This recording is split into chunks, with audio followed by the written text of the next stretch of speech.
And I'll just bring up one that I did the other day, which was I never understand how they come to these prices. So it was the 20-mile-an-hour zone in Oh yes. Scotland. They want to a whole wave of 20-mile-an-hour zones. I think so. It was 35,929 roads. So it was like we'll call that 36,000 roads, 20-mile-an-hour scheme, and they wanted 45.6 million pounds.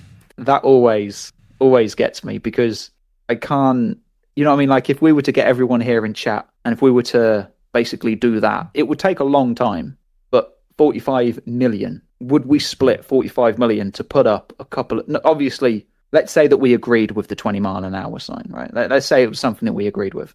But I would take that. I would split the 45.5 million with all of you guys now in the chat, and we would do that for far less because I don't understand how they would come to that. But no, I just saw that and that was always astounds me. Well, it's like High Speed 2.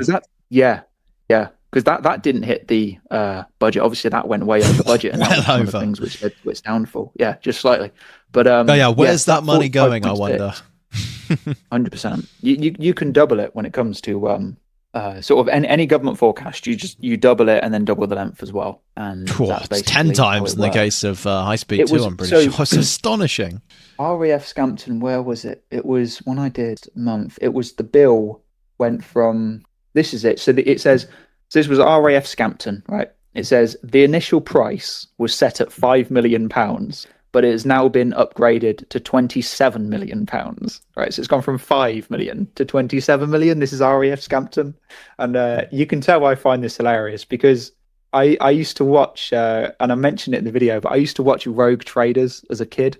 And it would be, so if you took all of the zeros off of the 5 million initial figure for RAF Scampton and the upgraded 27 million figure, if you took all the zeros off, you're left with 500 and 2,700 is like the equivalent. So it's like Rogue Traders, like where they'd go in and they'd be like, it's going to cost 500 quid. And then once they've done the job, they turn around to grandma and they say, it's actually 2,700. Then they call in Rogue Traders. The point that I'm trying to get to is like these government forecasts, it's worthy of an episode of Rogue Traders or some sort of dodgy undercover business, because if you called someone round, to fix your boiler and they said 500 quid, then 2,700 and all you're getting is, a boiler. Like they ordered a migrant camp and it was 5 million.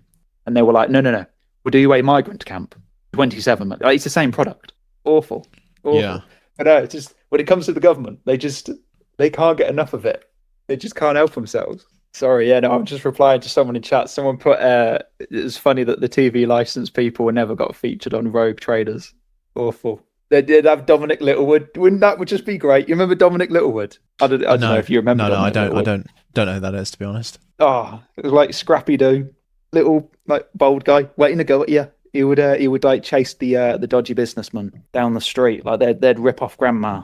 And he would chase him down the street. He was you'd recognise him if you saw him, Dominic Littlewood, and just send him to the TV license people.